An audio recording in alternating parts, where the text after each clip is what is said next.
السلام علیکم ورحمۃ اللہ وبرکاتہ۔ اعوذ باللہ من الشیطان الرجیم، بسم اللہ الرحمن الرحیم۔ آج ہم لیں گے پریشانی اور غم دور کرنے کا ایک نبوی نسخہ۔ حضرت انس بن مالک رضی اللہ فرماتے ہیں کہ نبی کریم صلی اللہ علیہ وسلم جب نماز سے فارغ ہوتے تو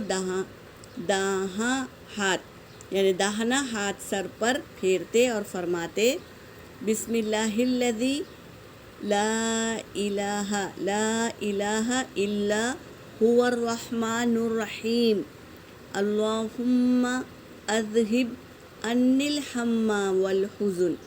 ترجمہ کیا ہے؟ اللہ کے نام سے شروع کرتا ہوں جس کے سوا اور کوئی معبود نہیں، وہ بڑا مہربان اور بہت رحم کرنے والا ہے۔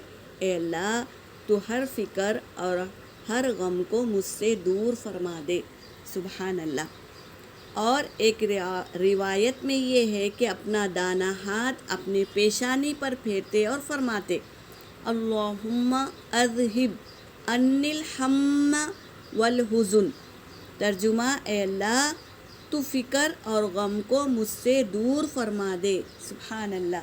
کیسے کیسے طریقے ہم کو ہمارے نبی نے سکھا کر گئے ہیں، تو ہم اس پر عمل کریں گے تو ہماری پریشانی اور غم اللہ تبارک تعالیٰ ضرور دور کریں گے۔